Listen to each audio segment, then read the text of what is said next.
Boleh kot. Boleh, tak apa. Boleh. Okey. A'udzubillahi minasyaitonirrajim. Bismillahirrahmanirrahim. Alhamdulillahirabbil alamin. Wassalatu wassalamu ala asyrafil anbiya'i wal mursalin sayyidina Muhammad wa ala alihi. Qala rabbi shrah li sadri amri wahlul 'uqdatam min lisani. A'udzubillahi minasyaitonirrajim. La in syakartum la azidannakum kafartum. Alhamdulillah, sama dan selamat pakar subhanahu dan salam bagi sebelum kita mulakan program pada Allah, kita sama-sama baca kitab Al-Fatihah. Minasyaitonirrajim. Bismillahirrahmanirrahim. Alhamdulillah. Alhamdulillahirabbil alamin. Arrahmanirrahim. Maliki yaumiddin. Iyyaka na'budu wa iyyaka nasta'in. Ihdinas siratal mustaqim. Siratal ladzina an'amta 'alaihim. Oh, amin amin ya rabbal alamin. Alhamdulillah, syukur kepada Allah Subhanahu Wa Taala dapat bertemu lagi pada program tahsin Al-Quran bersiri lah. First kali tahsin Al-Quran yang siri pertama suratul Al-Fatihah. Manakala tahsin Al-Quran siri yang kedua suratul Yasin. InsyaAllah kita akan panel jemputan kita pada pagi ini adalah Al-Fadil Ustaz Luqman Wal Hakim. Oleh itu saya jemputlah Ustaz Luqman untuk membicarakan tentang program tahsin Al-Quran siri yang ketiga. Jemput Ustaz Luqman. Okay, Allah. Boleh dengar Ustaz? Okey, Boleh, boleh, jelas. boleh. Boleh, boleh. 9/9 ke ataupun 99. 9 eh. Okey. Bismillahirrahmanirrahim. Assalamualaikum warahmatullahi wabarakatuh. Alhamdulillahirabbil alamin wa bihi nasta'in ala umurid dunya waddin. Shalawatullahi wa salamun ala habib Mustafa sallallahu alaihi wasallam. Fa inna khairal kitabi kitabullahi ta'ala ala wa huwal Qur'an. Fa inna khairal hadi sallallahu alaihi wasallam. Syarrul umuri muhdatsatuha fa kullu muhdatsatin bid'ah wa kullu bid'atin dhalalah. Hanaka la ilma lana illa ma 'allamtana innaka antal alim hakim. Shadaqallahul azim wa ballagha rasuluhu nabiyul karim. Syahidin syakirin wa lillahi. Yang pertama saya muliakan Fadil Ustaz Nakib, aku pengurusi program tahsin Quran kita ni yang kali ketiga Maaf kali Ustaz ketiga. Luqman, ada dengar, tak dengar suara yang lain. Ada orang Oh, tak cakap dengar. tak dengar suara. Ada yang Itulah Okey. saya Okey je kot. saya rasa mungkin masalah connection. Boleh, boleh. Dengar. Mungkin okey mungkin okey. boleh, saya rasa mungkin siapa-siapa partisipan boleh sama-sama tuliskan dalam ruang Ruang chat, komen. ruang komen, dia dengar ke tak. Jadi kat situ mungkin dia boleh ni minta Okey okey. minta Dah boleh dah. Okey. dah boleh dah. Okey. Okey, jelas Okey, so Jelas. yang pertama saya ulang balik. Saya hormati Ustaz Kip, aku pengurusi majlis. Untuk kali ketiga ni kita buat tahsin Quran, dan yang kedua usaha Ketua Hal Ehwal Islam UiTM Cawangan Juruh Kampus Sigudang, Ustazah Azizah Kasah, atas usaha beliau sendiri yang mana kita sama-sama bincangkan apa yang terbaik untuk kita dapat pahala. Dan saya hormati barisan pensyarah, guru, ada yang ini tim dan sebagainya, ke rakan-rakan dan kakak-kakak, abang-abang yang saya hormati sekalian. Jadi pada pagi ni seperti biasa kita tahsin Quran, tahsin kita akan perbaikilah. Juga kita ulang kaji. Jadi kadang kita bukan nak dapat ilmu baru, tapi kita nak ulang kaji.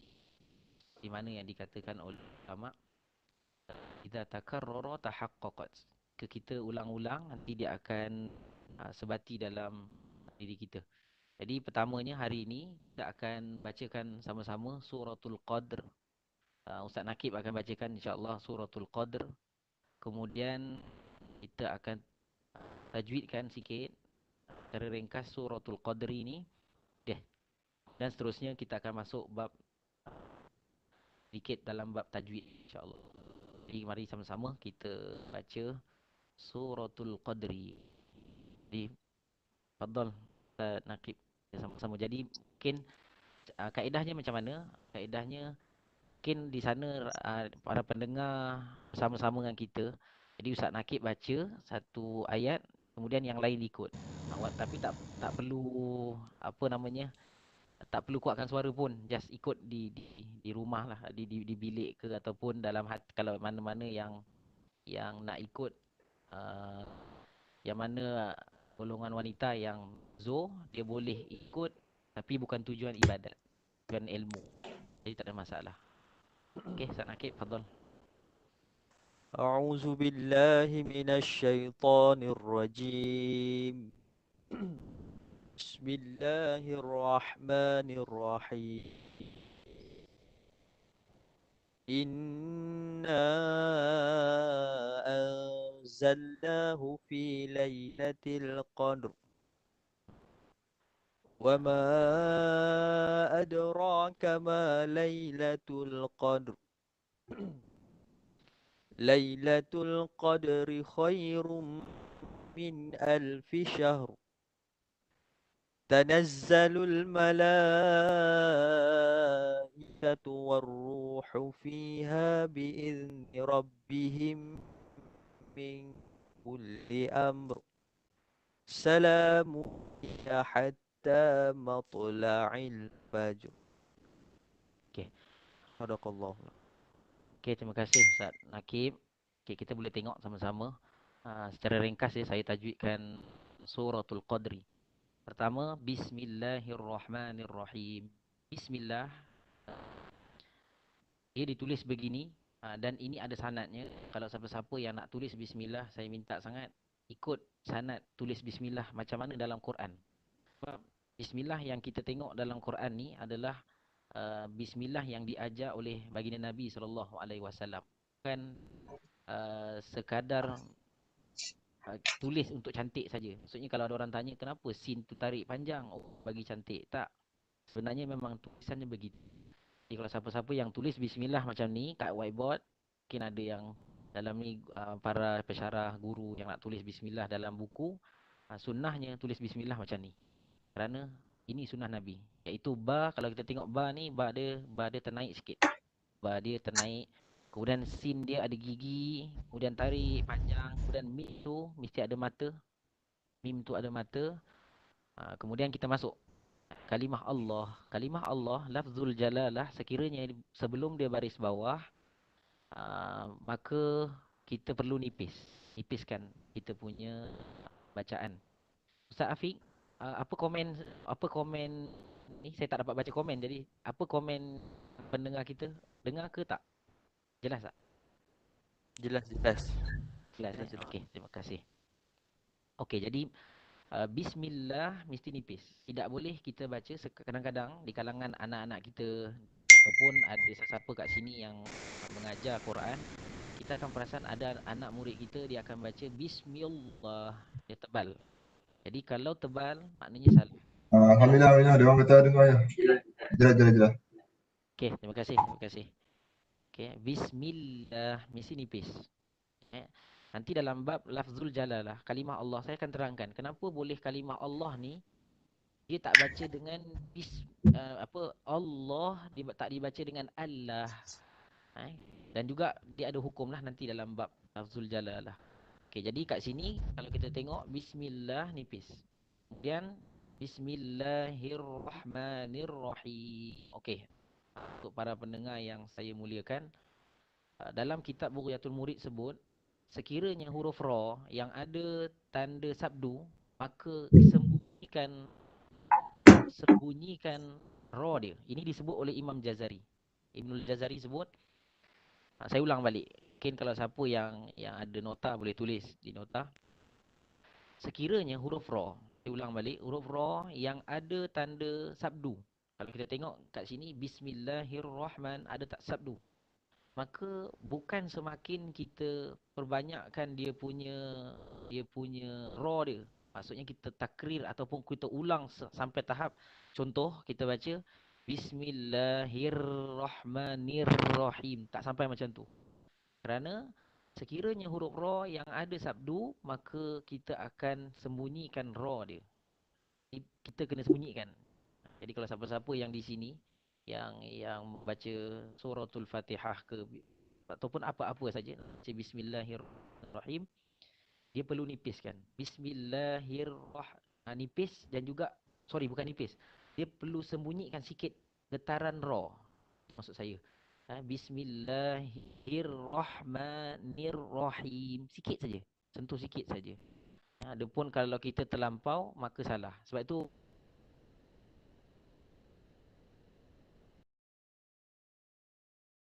saya ditegur beberapa kali oleh para guru saya berkaitan dengan bacaan saya yang bertikrar ataupun berulang dari segi Irrahman. Bismillahirrahmanirrahim banyak kali. Okey. Jadi kita pun ada kat sini, ada Ustaz Nakib bersama-sama dengan kita. Jadi kalau ada apa-apa nanti kita boleh sama-sama kongsi juga, insya-Allah. Kemudian kita tengok Ar-Rahman. Bismillahirrahmanirrahim. Bismillahirrahmanirrahim. Boleh dengar Ustaz Nakib? Saya macam tadi termute. Boleh. Dah jelas Okey. Ha. Rahma, ulama kata, kalau ataupun para guru kita kata, diajarkan kita perlu sebut ma. Bismillahirrahmanirrahim. Macam kita senyum sikit. Kita kena buka mulut. Bismillahirrahmanirrahim. Nanti dia akan capai kepada bunyi yang sempurna untuk sebut Bismillahirrahmanirrahim. Ada orang dia baca, dia malu-malu, dia tutup mulut dia. Dia akan baca Bismillahirrahmanirrahim. Dia tak mencapai kepada bunyi ataupun hak huruf kalau kita nak baca Quran. Quran ni ada hak dia. Jadi kita lepaskan hak dia, iaitu hak huruf. Salah satu cara untuk melepaskan hak huruf adalah dengan kita buka mulut kita dengan baik. Ada yang kata suara saya perlahan Itulah saya minta bantuan juga. Kalau perlahan beritahu, ataupun Ustaz Nakib lah antaranya yang boleh maklumkan saya. Saya bimbang suara saya perlahan ataupun kuat. Perlahan ataupun langsung tak dengar. Okey, boleh. Okey, Ustaz Nakib. Mungkin kalau suara saya perlahan, mungkin itu connection internet masing-masing lah. Kalau biasanya gitulah keadaannya. Okey, kemudian kita baca sikit. Inna anzalna. Okey, inna ini adalah dengung dengung dua harakat. Dua harakat ni macam mana? Kaedah dia ada dua cara ulama ajar kalau nak kira harakat. Sama ada kita buka, genggam dulu kita punya tangan, ataupun kita buka tangan kita. Bismillahirrahmanirrahim. Inna dengung dua harakat. Dan hukum ni adalah hukum wajibul gunnah. Wajibul gunnah dia adalah martabat dengung yang paling tinggi. Kita ada banyak dengung. Kita ada ikhfa, kita ada idgham, kita ada iqlab, kita ada idgham mislain, ikhfa syafawi dan sebagainya. Tetapi untuk wajibul gunnah, apa maksud wajibul gunnah? Nun yang ada sabdu, mim yang ada sabdu. Dan nun yang paling tinggi lah. Dan ini tidak boleh kita baca secara harakatnya kurang. Dan siapa-siapa yang membacanya harakatnya kurang, maka aib kepada pembaca. Lebih-lebih lagi kalau kita lah para yang orang golongan profesional ataupun ustaz-ustaz sendiri, kalau dia baca inna, ataupun malah dia sampai tahap baca inna anzalna, maka silap laku kesilapan kat situ. Kemudian inna panjangnya 4 ataupun 5 harakat. Itu adalah mad jaiz munfasil. Mad jaiz munfasil 4 ataupun 5 harakat. Inna bergantung kepada kelajuan bacaan kita. Kalau perlahan, begini kaedah dia. Inna tu. Okey, kalau laju mungkin inna lebih lajulah 4 harakat. Sebab tu ada 3 martabat bacaan. Kalau siapa yang baca yang kadar dia martabat yang pertama ataupun dinamakan tahqiq ataupun tartil, dia akan baca tadi itulah inna tu. Kemudian alza ikhfa hakiki. Jadi para pendengar boleh sama-sama dengan saya. Sebelum saya sebut hukum tu, tak sama-sama kita sebut hukum tu. Kalau siapa-siapa kat sini yang yang suka dengan ilmu tajwid, automatik dia tengok, oh ni, ini sifir dia, ini adalah hukum sekian, ini adalah hukum sekian. Kena ingat hukum tajwid bukannya hukum yang dicipta. Nanti saya akan cerita sikit tentang hukum tajwid ni lah. Okey, kemudian na mad asli ataupun orang panggil, ada banyak panggilan, ada 5 panggilan. Ada orang panggil mad asli, ada orang panggil mad tabi'i, ada orang panggil mad zati, ada orang panggil mad sirah, ada yang panggil juga al-qasru, ada 5. Tapi yang biasa kita dengar adalah mad asli. Dah biasa dengar mad asli, ataupun kalau bahasa Melayu kita akan sebut mad asli. Ini sebenarnya mad asli. Okey. Kemudian hufi lailatul qadr. Fi lailatul qadr. Pertama saya nak beritahu, kebiasaan menjadi kesalahan adalah pada hujung ni, qadr. Kadang-kadang kita terbaca nipis. Fi lailatil qadr ataupun qadr, tebal. Hukumnya adalah tebal, tak boleh nipis. Kerana saya nak beritahu, huruf-huruf hijaiyah, kita ada huruf hijaiyah, alif, ba, ta, sa, jim, ha, kha sampai ya tu, ada 2 huruf yang ini berdasarkan pengamatan saya sendiri, 2 huruf dia susah sebenarnya, dia susah. Pertama, huruf yang paling susah, bukan susah maksudnya Nabi sendiri sebut. Nabi sendiri sebut secara khusus huruf yang agak berat dan juga susah, dan juga tidak ada dalam bahasa-bahasa lain. Bahasa Inggeris tak ada, bahasa Melayu pun tak ada. Apa hurufnya? Huruf dot. Huruf dot. Huruf dot tidak ada dalam bahasa lain, kebanyakannya. Jadi untuk pertama dot. Yang kedua huruf ra. Huruf ra yang kita tengok ni lah. Huruf ra ni dia complicated sebenarnya. Kalau siapa-siapa yang suka dengan ilmu Quran, yang dekat dengan Quran, dia akan faham. Sebab ada setengahnya nanti kita akan jumpa dia macam tebal tapi dia nipis. Ada setengah lagi kita nampak dia macam nipis tapi tebal.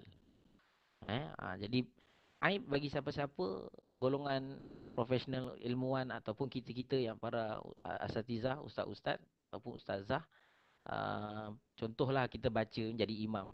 Ini fenomena saya beritahu kejadian yang banyak, di mana para ustaz sendiri kadang-kadang mungkin saya ke atau siapa-siapa ke, kita terbaca bacaan yang salah. Jadi aib bagi kami sebenarnya. Dan juga kalau ada guru-guru kat sini pun aib bagi kita lah. Anak-anak, pelajar semua dengar kita punya bacaan. Jadi sama-sama kita perbetulkan insya-Allah. Dan wama adraka ma lailatul qadr. Wama ma tu adalah mad jaiz munfasil, 4 ataupun 5 harakat. Dan ad hukum dia apa? Qalqalah. Qalqalah ni simple saja, tapi ni adalah qalqalah kecil. Qalqalah yang paling penting jangan melampau dan jangan kurang. Jangan melampau, jangan hilang. Tu maksudnya. Qalqalah. Dan ni adalah qalqalah sughra. Maksud saya melampau, ada juga yang nak menjelaskan sangat qalqalah sampai tahap mendengarkan bunyi hamzah pada qalqalah. Contoh, wama ada de, sampai baca de, sampai ada D-E-K ataupun tu D kan. Kalau de, D-E apostrofi tu kan. Wama ada, tu melampau. Dia hanya de saja. Wa ma adra, wa ma adra. Ra mad asli. Kemudian kama mad asli, mad zati, mad sirah ataupun al-qasru tadi saya sebutkan. Lailatul Qadr. Bal. Okey, terus Lailatul Qadri, ri nipis. Tak boleh tebal pula. Lailatul Qadri, ri tebal. Sedangkan dia nipis. Lailatul Qadri khairum, khairum tebal. Tebal. Maksud tebal. Apa maksud tebal dalam istilah tajwid? Saya beritahu dalam istilah tajwid. Istilah tebal ni maksudnya adalah mengangkat pangkal lidah kita. Seakan-akan kita akan rasa pangkal lidah kita terangkat sedikit. Itu maksud tebal sebenarnya. Okey. Dan min alfi syahr. Min alfi syahr. Tebal. Min hukum dia adalah izhar halqi. Izhar nanti kalau kita dah ada siri-siri lain, kita akan tengok izhar ada banyak. Dalam Quran ada banyak hukum izhar. Izhar syafawi, izhar mutlak, izhar idgham. Apa lagi? Itu semua izhar. Tapi yang kita nak sebut kat sini izhar halqi. Apa maksud izhar halqi? Izhar dekat kita punya halkum. Apa yang kat halkum? Okey, kita tengok. Nun mati jumpa dengan hamzah. Nun mati berada di kawasan batang hidung kita. Kalau kita sebut min dekat batang hidung. Hamzah dia berada dekat bawah halkum kita. Maka huruf yang ada perbezaan jauh ni semestinya tidak boleh dekat. Jauh lah, jauh. Jadi mesti jelas. Itu maksud dia. Itu maksud izhar. Izhar tu jelas. Kerana apa jadi izhar? Kerana huruf nun, huruf yang berada di batang hidung, dia jauh. Huruf hamzah, dia berada di kawasan tepunya anak tekak kita. Perlu lihat baik-baik. Itulah sebab kerana apa dijadikan dia izhar halqi. Dan min alfi syahr tebal. Dan tanazzalul malaikatu. Mala hukum dia apa? Hukum dia adalah mad wajib muttasil. Ada orang pernah tanya soalan. Adakah taraf mad wajib ni sampai tahap kalau sebut pun wajib? Disebut wajib. Jadi orang kata kalau tak baca ustaz, haramlah hukum dia. Macam itu. Saya nak beritahu, membaca Quran secara tajwid itu memang wajib, fardu ain. Fardu ain. Adapun istilah-istilah wajib dalam Quran tidak menentukan, dalam hukum tajwid tidak menentukan lagi kewajipan kepada sesuatu hukum dalam pembacaan. Saya ulang balik. Maksudnya dia tidaklah sampai tahap wajib yang boleh mengubah makna, yang boleh kita dilarang. Tidak seperti mad lazim. Nanti kita akan jumpa mad lazim. Mad lazim tu kalau kita tengok contohnya pada suratul Fatihah. Suratul Fatihah kita baca mad lazim. Lazim kalimi musaqqal pada waladdallin. Waladdallin itu mad lazim. Dan dalam kitab tajwid Bughyatul Murid sebut salah satu faedah mat ni panjang-panjang. Kita kata kenapa nak baca panjang-panjang? Baca pendek sudahlah. Kan ada kalau ada yang dalam hati kata gitulah contohnya kan. Susah nak baca panjang, mana nafas sampai kan. Tapi saya nak beritahu disebut tentang mat. Mat ni tujuannya ada dua tujuan. Satu kerana nak menekankan sesuatu perkara tu. Yang kedua nak menafikan sesuatu perkara dalam Quran. Sebab tu dia tidak sia-sia. Kita kena ingat. Maksudnya dalam suratul Fatihah kita ada waladdallin. Waladdallin maksudnya dan bukan golongan yang sesat. Kita nak mention sungguhnya kita memang tak nak sesat tu. Sebab tu kat kita sendiri ada apa orang panggil nada suara. Nada suara contohnya kalau kita marah seseorang, kita akan panggil nama dia. Mungkin di sini ramai para ibu. Kalau tengah marah panggil nama anak kita panjang kan. Nama anak kita Ahmad. Kita kalau tengah baik Ahmad sekejap. Tapi kalau tengah marah Ahmad panjang. Itu menunjukkan apa? Menunjukkan kita nak sampaikan sesuatu yang kita nak tekan. Jadi saya nak tahu bahawasanya tidak sia-sia umat ni kita tengok ni tanazzalul malaikatu. Maksudnya nak tekankan bahawasanya bila time Al-Quran turun, bila time malam Lailatul Qadar, turunnya malaikat berduyun-duyun. Tapi kita nak cakap, kalau kita kata turunnya malaikat, maka orang akan dengar yalah malaikat turun. Tapi kali ni dia beritahu malaikat ni turun malaikat semua. Jadi itu faedah dia lah. Jadi salah siapa belajar ilmu tafsir, dia akan tahu tentang perkara ni. Dan warruhu fiha biizni rabbihim. Saya laju je, saya tak ada part-part yang saya tinggalkan jugalah. Mim mati jumpa mim, idgham mislain saghir. Ni kalau siapa yang minat tajwid, saya tutupkan sikit. Ada orang sebut idgham mislain saghir. Ada orang sebut idgham mislain saghir. Tak ada masalah, dua-dua boleh. Tapi saghir tu apa cerita pula? Ada orang kata saghir tu kecil, Ustaz. Apa maksud kecil? Sebenarnya saghir dalam ilmu tajwid tidak bermaksud kecil. Sughra kecil. Tapi saya nak beritahu, ialah dia maksud dia memang kecil. Tapi maksud yang ilmu tajwid nak beritahu adalah maksud saghir adalah mim yang pertama, huruf yang pertama huruf mati. Huruf yang kedua huruf hidup ataupun berbaris. Jadi kita akan jumpa rabbihim, mim mati jumpa dengan mim yang berbaris. Hukum dia adalah idgham mutamatsilain ataupun idgham mislain saghir. Jadi di situlah saghir. Kalau nanti kita akan jumpa hukum juga idgham mislain saja. Dia bukan saghir. Kita akan jumpa idgham mislain. Kita juga boleh jumpa idgham kabir. Itu dalam ilmu qiraat kalau kita belajar. Jadi saya nak beritahu kat sini faedah dinamakan idgham mislain saghir adalah kerana huruf yang pertama huruf yang mati, huruf yang kedua huruf berbaris. Dan min kul amr, min ikhfa hakiki. Ikhfa yang hakikat, hakinya. Ikhfa. Apa ikhfa? Ikhfa tu adalah sembunyikan. Sembunyikan apa? Sembunyikan nun. Kalau kita tengok ada huruf nun kat sini. Sembunyikan. Min kulli. Jadi maksud min kulli tu apa maksud saya? Maksud ikhfa hakiki itu adalah sembunyikan nun mati, kemudian terus pergi kepada kaf. Tetapi kena ingat, pelihara ikhfa dengan cara macam mana? Pertama, tidak capai kepada izhar. Contoh izhar min kul, satu itu izhar. Dan jangan juga capaikan kepada idgham. Contoh idgham mikulli, tak adalah. Jadi kena tengah-tengah di antara mikulli ataupun di antara min kulli. Jadi cara dia tengah-tengah. Tahan lidah kita, ujung lidah kita supaya tidak capai kepada langit-langit. Kerana kalau kita capai langit-langit, dia akan jadi idgham.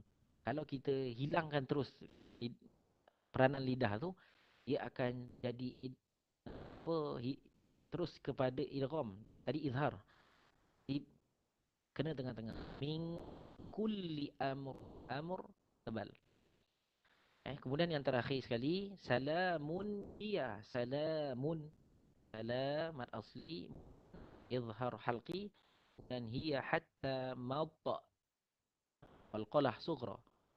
Madda la'il fajr.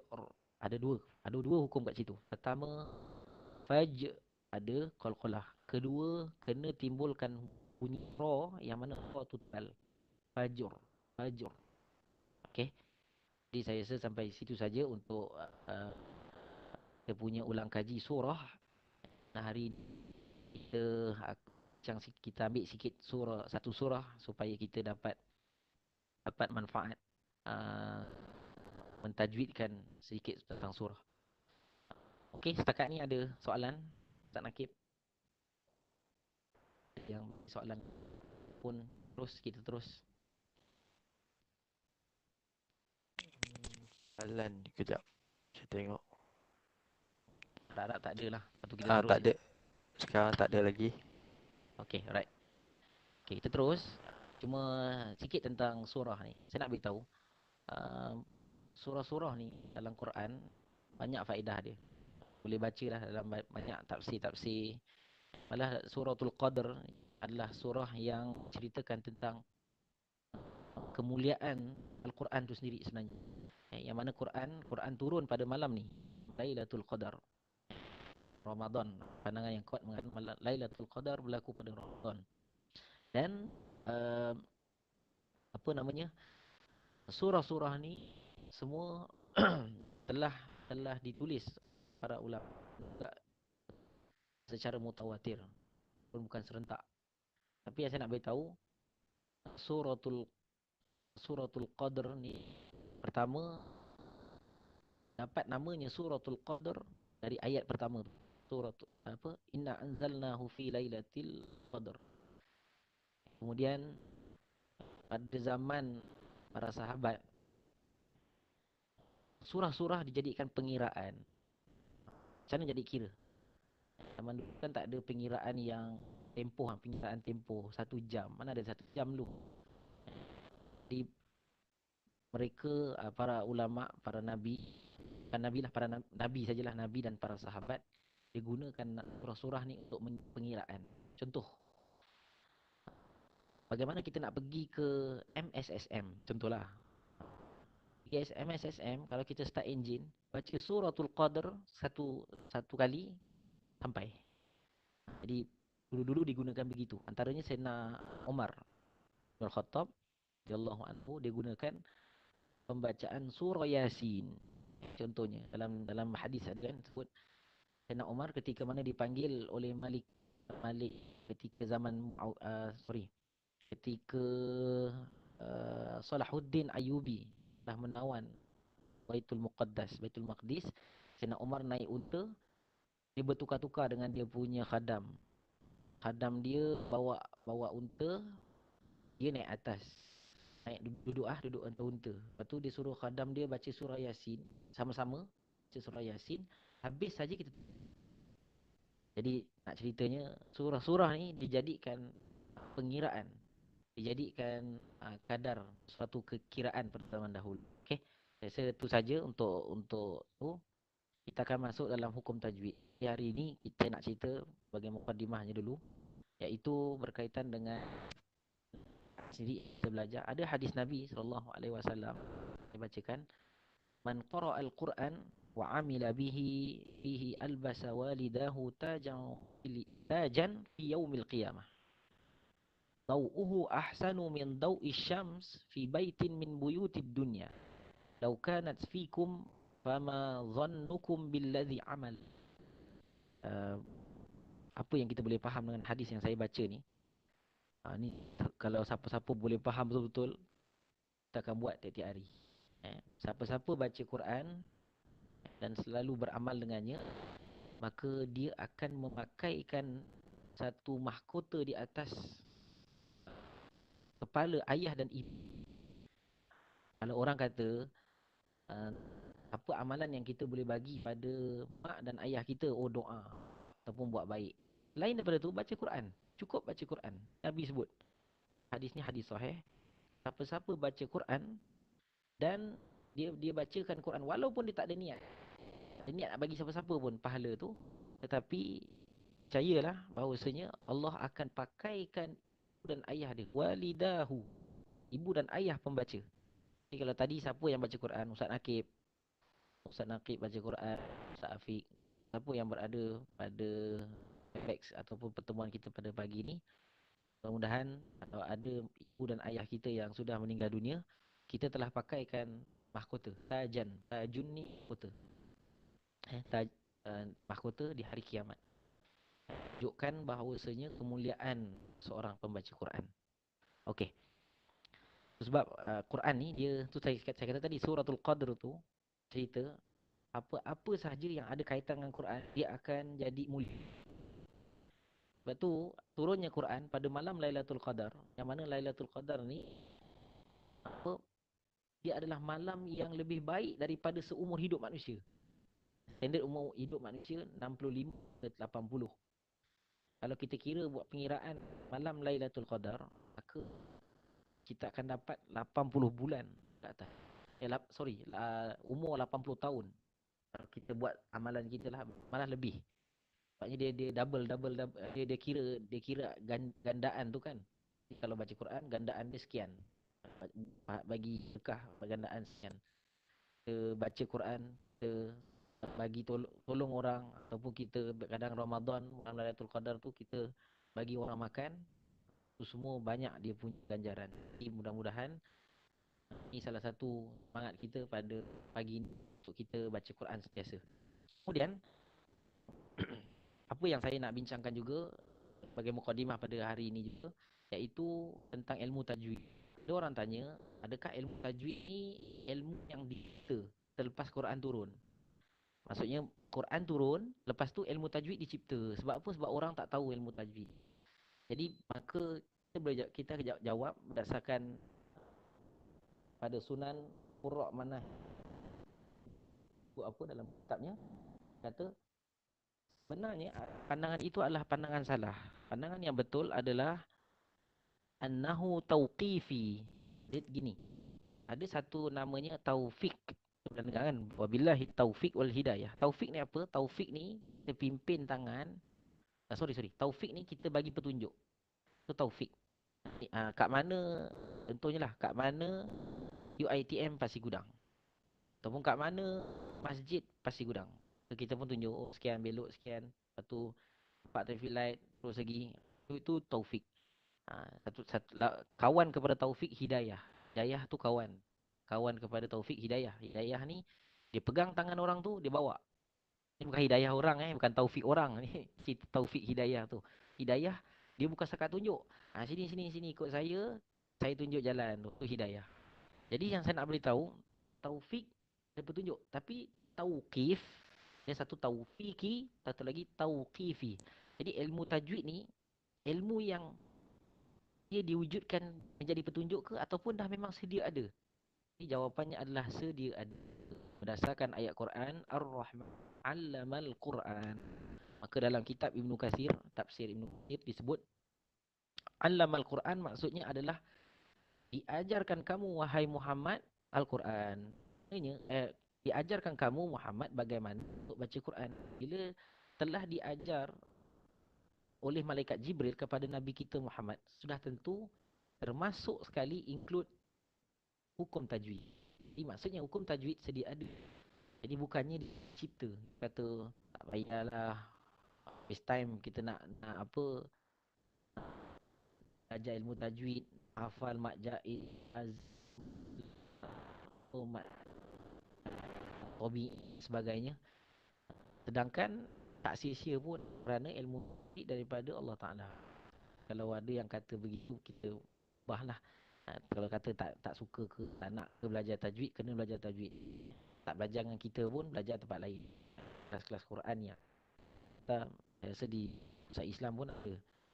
Okey, kemudian sebab Nabi kita SAW, dia ambil daripada, maksudnya sahabat kita ni ambil daripada siapa? Daripada sahabat. Daripada kita mungkin tak jumpa sahabat, kita jumpa para guru. Guru-guru kita belajar dengan guru sampai sahabat yang tertinggi. Maksudnya sahabat yang level dia high level. Contohnya macam Ibnu Mas'ud. Mas'ud ni dia sampai dapat pujian daripada Nabi. Nabi kata, bacakan depan aku. Itu. Bayangkan, Quran turun pada Nabi kita, tapi Nabi suruh Ibnu Mas'ud baca. Satu kemuliaan yang sangat tinggi. Macam depan saya lah ni, mungkin kita lah kan, ada pensyarah ni dia mungkin mengajar, tiba-tiba ada guru dia. Tapi guru dia suruh dia yang cakap. Maksudnya satu kemuliaan lah, satu kemuliaan bagi Ibnu Mas'ud. Kemudian ada seorang lagi namanya tu siapa seorang lagi? Ubay bin Ka'ab. Itu pun sahabat Nabi yang tinggi dia punya nilai dia. Ubay bin Ka'ab ni, Nabi sampai tahap maklumkan dia ada nama dia dalam Quran. Siapa yang rajin baca tafsir, dia nampak lah. Bukan dia tulis Ubay, tapi dia disebut tentang diri dia. Sebut, wahai Ubay, ada cerita kau ni dalam Quran ceritanya sangat mulia, sangat mulia. Okay, jadi itu salah satu mukadimah kita pada hari ini supaya kita belajar ilmu tajwid. Cuma nak beritahu sikit tentang susunan ilmu belajar Quran. Susunan ilmu belajar Quran. Pertama, Quran tidak akan boleh pandai melainkan dengan talaq. Quran tak akan boleh pandai melainkan dengan kaedah talaki. Talaki ni apa maksud? Berdepan. One to one. Orang guru kat depan, yang belajar pun ada. Jadi, itu ilmu. Baru nama keberkatan. Berkat. Kemudian yang kedua, mesti dengar daripada lidah guru. Jadi kalau siapa-siapa dalam ni, mungkin ada yang guru language. Cuba tanya dengan guru-guru kita yang belajar bahasa Arab, Ustaz Anas. Ataupun kalau ada daripada APB kan. Siapa daripada APB, kita kalau nak mengajar bahasa ni, ataupun sesuatu perkara yang memerlukan baca, guru mesti sebutkan juga supaya dia serap kat telinga mu. Macam tu. Jadi begitu juga Quran, sama juga. Kalau kita tak dengar, maka kita tak boleh baca sebenarnya. Jadi sebagai guru, ini nasihat saya kepada kita-kita lah guru ni semua, para pensyarah semua. Kalau boleh, baca. Sebab penting, membaca tu dia akan terngiang-ngiang di telinga. Kemudian, nak murid dah memang confirm lah dia akan baca. Jadi maksudnya, bukan sekadar anak murid yang baca, tetapi guru pun kena baca. So, dia punya. Dan riyadatul lisan. Keempat, iaitu tadi yang pertama saya kata mesti talaki, kedua baca depan guru, kemudian guru pun membaca, yang keempat dia mesti riadah. Riadah ni apa? Riadah ni latihan. So, kalau kita dengar riadah tu bukan sukan je. Riadah ni sebenarnya adalah latihan. Latihan kita punya lidah kita baca Quran. Agak-agak suara sedap tu, macam Ustaz Nakib suara sedap, boleh apa panggil? Tilawah. Baca ikut dia punya martabat, maqamat dia. Orang kat sini mungkin pandai tu. Jadi mungkin Ustaz Islam boleh lah buat pertandingan untuk murid je, untuk student je kan. Sesekali buatlah pula pertandingan untuk para pensyarah. Mana tahu ada di kalangan kita-kita ni sebenarnya qori dulu. Qori'ah kan. Azizah ke mungkin nak lontarkan suara. Okey. Jadi insya-Allah ada kalam daripada ulama yang hebat. Dia kata apa? Man ya'khudhul ilma min syaikhi musyafahatan yakun 'aniz zayghi wa tahrifi fi jarumi. Siapa yang ambil ilmu daripada seorang guru secara mulut, ilio kat ilio maksudnya, musyafahatan yakun 'aniz zayghi, confirm dia akan jauh daripada kecacatan dan juga penyelewengan ataupun jenayah. Macam tu sekali ulama kata. Kemudian wa may yakun akhizan lil ilmi minas suhufi. Barang sesiapa yang ambil ilmu itu daripada buku, maka fa ilmuhu inda ahli ilmi kal adami. Siapa yang ambil buku sekadar dari buku je, maka ilmu dia sebenarnya macam tak ada.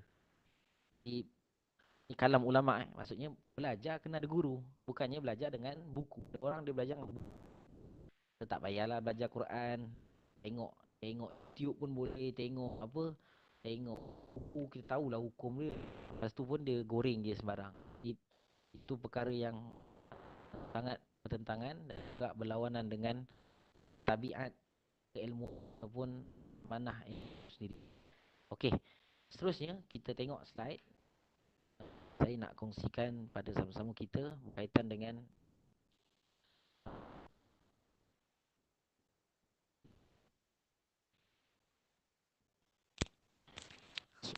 sebelum tu minta maaf Ustaz. Ya.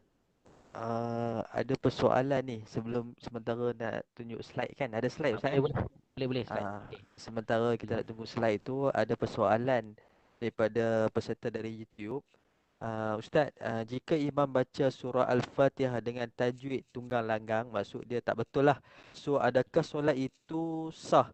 Adakah makmum kena solat semula atau imam yang kena tanggung dosa? Mohon pencerahan Ustaz. Okey, ini bab hukum solat lah kan. Sebahagian ulama disebut kaitan dengan rukun qauli. Rukun qauli ni maksudnya rukun bacaan. Salah satu syaratnya adalah baca dengan kuat, didengari oleh telinga sendiri. Dan salah satu lagi kaedahnya adalah membaca dengan betul. Baca dengan betul. Tapi betul ni, itulah saya kata tadi, dalam ilmu tajwid, yang tadi saya beritahu awal-awal, dalam ilmu tajwid, ada hukum yang wajib kita kena buat. Kerana apa? Senang nak fahamnya gini. Dia antara perkara yang wajib ni ada tujuan. Tujuannya supaya memelihara daripada uh, maruah Quran tu sendiri. Kalau kita ubah kalau ubah maruah Quran tu sendiri, maka dia akan merosakkan. Contoh, sampai tahap kita baca alhamdu dengan bacaan alhamdu. Dia ubah tu, ubah maksud. Dalam kaedah bahasa Arab sebut apa? Iza zadal mabna zadal makna. Iza naqasal mabna naqasal makna. Maksudnya apa? Sekiranya ditambah pembinaan, ditambah baca huruf dalam bacaan, maka dia akan ubah makna. Kiranya dia kurangkan pembinaan ataupun huruf, maknanya dia telah mengurangkan makna. Bila mengurangkan makna, mengubah maksud. Bila mengubahkan maksud, dia akan mengubah tadi tu, kriteria yang saya sebut tadi untuk lepaskan syarat sah bagi rukun qauli. Jadi boleh batal lah sembahyangnya. Bacaan tajwid yang wajib tadi tunggang langgang. Tu yang kita akan masuk dalam bab apa yang kena jaga. Dalam ilmu tajwid ni dia ada apa nama dia? Kita namakan dia umdah dengan fadlah. Umdah ni tiang, ilmu tiang. Dalam ilmu tajwid dia ada ilmu tiang. Dalam masa sama dia ada ilmu tambahan, aksesori. Jadi antara perkara-perkara tiang adalah contohnya mad asli, sabdu, kemudian apa lagi? Antara perkara tiang, huruf-huruf, jenis-jenis bacaan huruf, itu semua ilmu tiang. Tiang maksudnya kalau kita jatuhkan tiang tu, roboh.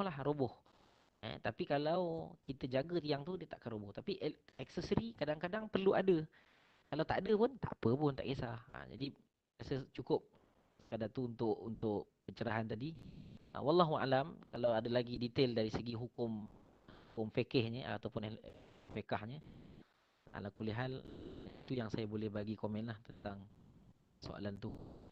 Okey, terus Ustaz Nakib. Okey. Kita ada Okey, sikit boleh lagi terus. masa kan. Okey. Terus. Kalau kita tengok, ini adalah berkaitan dengan Quran kita. Kalau siapa perasan, sebenarnya Quran kita ni ada resam Uthmani dengan resam-resam lain. Resam ni maksudnya apa? Penulisan, jenis penulisan. Ataupun kita panggil resam Uthmani, ataupun dalam kita punya nota ni, resam imla'i. Imla'i ni maksudnya biasanya Quran Majid. Quran Majid resam imla'i. Kalau siapa tak nampak, saya rasa dia boleh besarkan. Kalau siapa yang kat sini gunakan handphone, dia boleh biar dia besar gitu. Okey. Untuk resam Uthmani, saya nak sebut tentang resam Uthmani. Kita syukur pada Allah Ta'ala lah. Kedua kita syukur sendiri, kita umat yang mendapat faedah daripada ulama-ulama dan juga para sahabat terdahulu, kerana mereka membantu kita. Bayangkan pada zaman dahulu tidak ada titik dan baris. Bagaimana untuk baca? Bagaimana untuk sabdu? Sehingga berlaku pergaduhan ataupun peperangan, hatta sampai berlaku kafir mengkafirkan. Akhirnya tindakan Sayyidina Osman ketika itu adalah mengumpulkan balik Quran-Quran yang telah ditulis, tidak ada baris dan titik, kemudian dibakar Quran itu, dilupuskanlah. Kemudian para ulama zaman ke zaman melakukan apa nak panggil, dia punya keilmuan dia lah, dia punya tambahan dia supaya tidak sesat. Sebagai contoh, pada mulanya Resam Usmani ni dia titik dulu baru wujud. Contoh saya bagi sikit.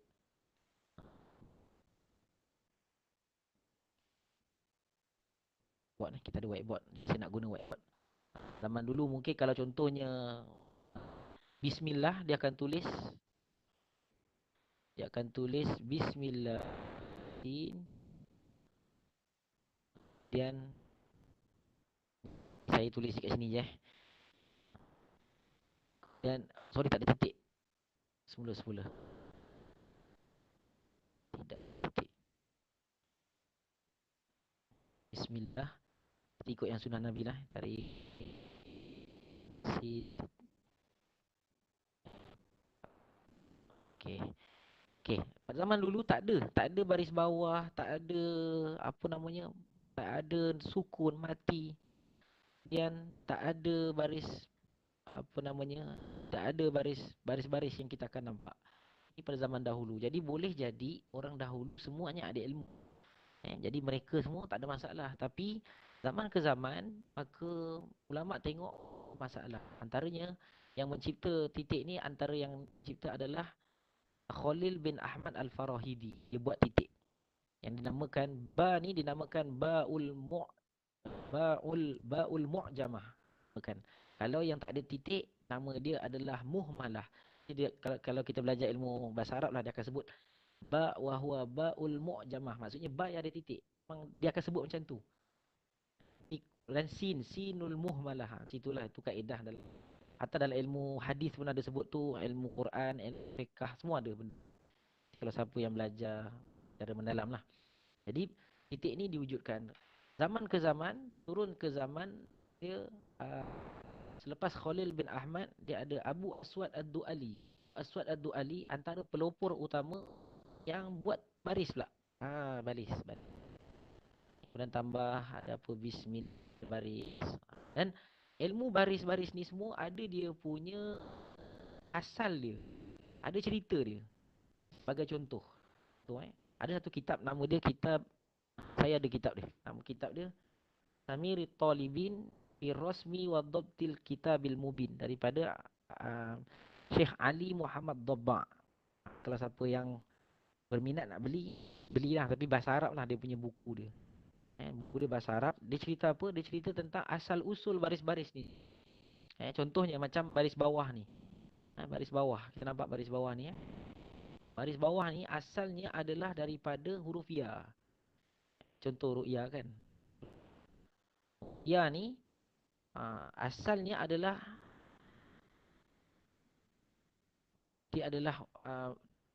saya bagi contoh supaya faham. Asalnya dia ru'ya gini. Asal maksudnya macam mana dia boleh ambil huruf ya?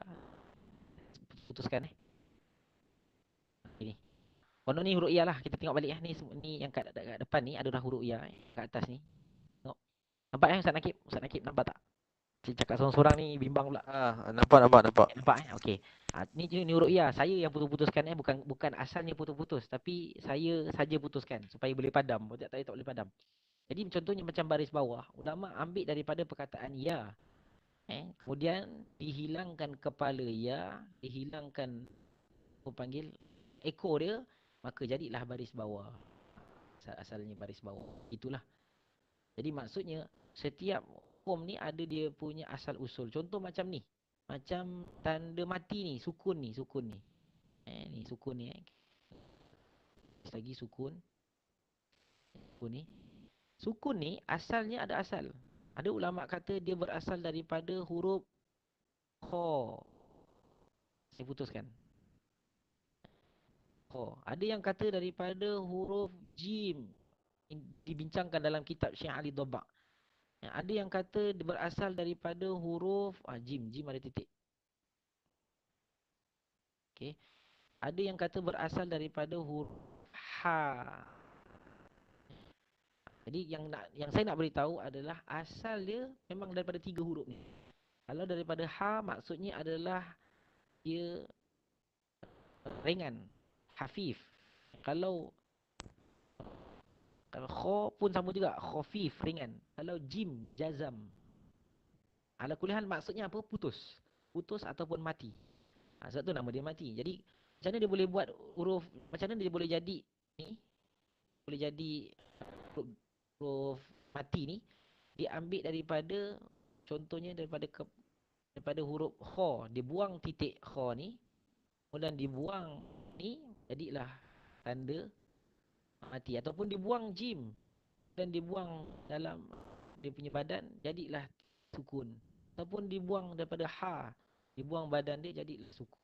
Asal usul ni disebut dalam kitab Syekh Ali Dhabbak, dia berasal daripada huruf jim ataupun ha atau kha. Jadi ini berasalkan daripada zaman Abu Aswad Ad-Du'ali. Jadi maksudnya kalau siapa yang berminat belajar, memang dia akan tahulah, oh ni cara penulisan Rasam Usmani. Lepas tu kalau ada anak-anak yang sekolah Arab ataupun sekolah Al-Hafiz Quran, mereka sangat titik berat tentang penulisan Quran. Sebab satu titik pun salah, dia akan dikira salah dari segi dia punya peperiksaan bertulis. Okey. Ni pengalaman saya lah tu. Tak tahulah sekarang macam mana, tapi pengalaman saya bila tulis Quran di Mesir, salah memang doktor ban salah satu ayat, terus tolak markah. Okey.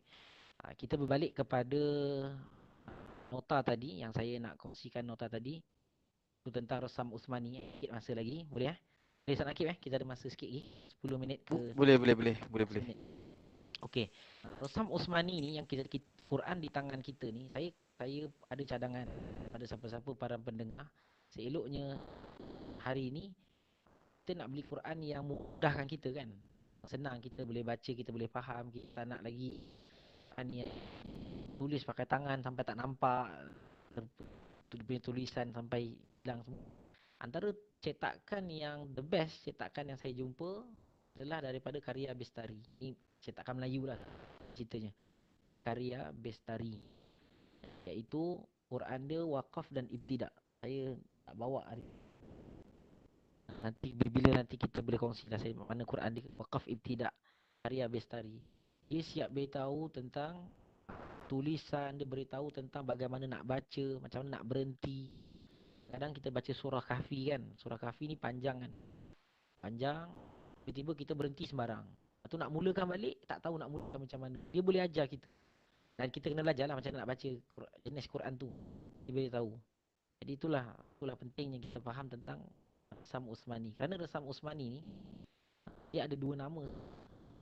Satu istilahi, satu lagi qiyasi. Istilahi ni maksudnya dia ada kaedah. Ada satu lagi qiyasi, dia tak ada kaedah. Dia memang dah asal-asal ulama tulis macam tu, tak boleh bertikai. Contohnya kalimah Allah. Kalimah Allah ni antara yang saya beritahu, dia adalah dia Rasam Usmani tapi secara qiyasi. Ulama dah tulis dah kaedah dia tu. Dah secara, tapi ada juga ulama yang cerakinkan dia, asal kalimah Allah ni daripada apa. Boleh tak sebut Allah, boleh tak?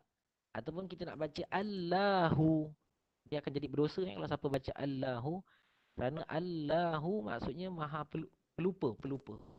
Jadi kalau kita sebut Allahu, lupa.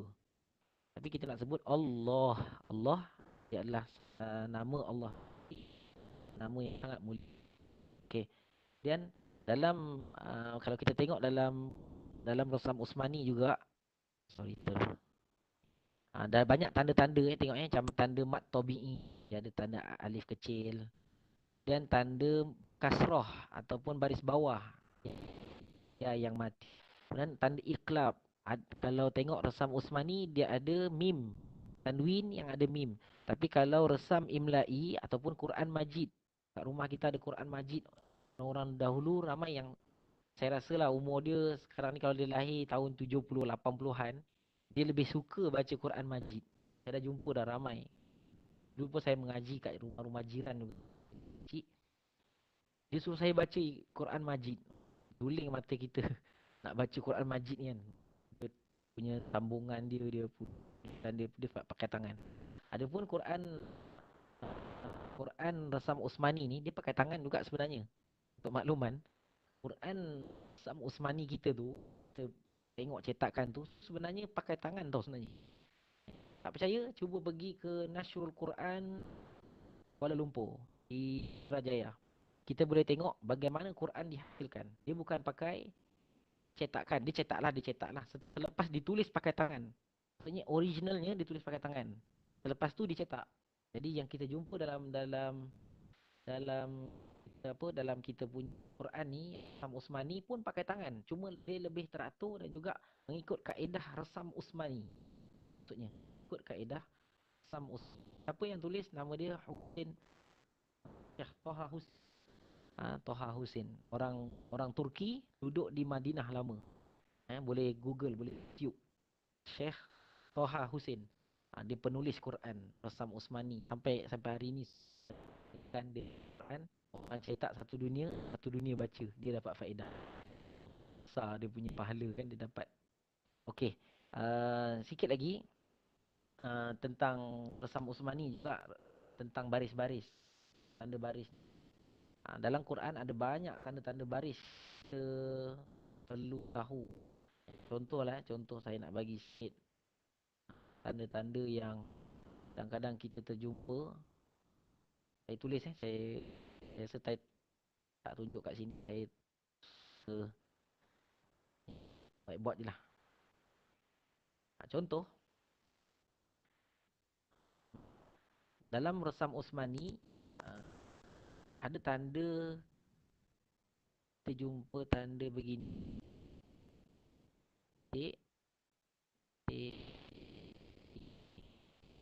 Kemudian gini, dia pun sini kat dalam ayat seterusnya pun dia ada. Jadi ini juga beri hukum dalam Quran. Kemudian contohnya, kita baca ayat Quran Bastah. Bastah ke Ustaz Nakib ke Bimusaitir? Saya tak ingat. Yang Bimusaitir ya. Dia tulis gini.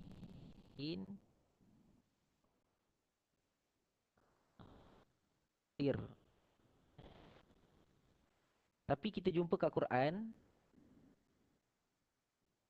nanti atas sin ni ada sod. Contohlah kat atas sin ada sod.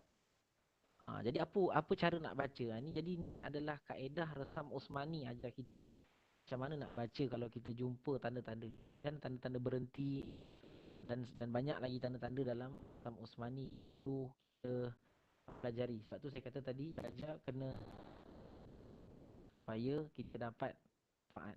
Jadi saya rasa sampai situ saja pada hari. Minta maaf mungkin celup sana celup sini. Bahasan tu sebab ada sejam saja dapat kita bahas. Saya minta maaf banyak kalau ada bahasa ke. Ada soalan ke? Soalan tak ada. Soalan Tak ada.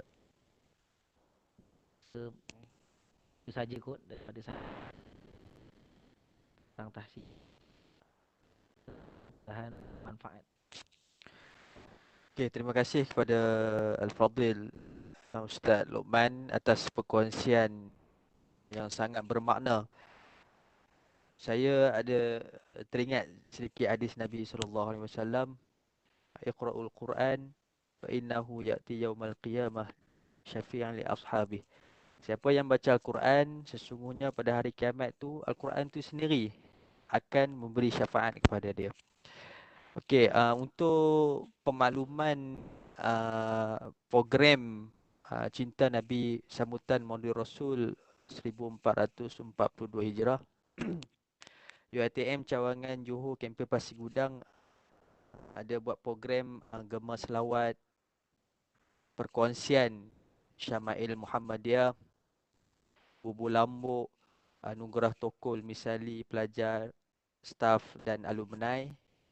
UiTM berselawat, pertandingan video cinta sunnah Nabi Muhammad SAW, pertandingan reka poster digital dan ceramah Maulid Rasul.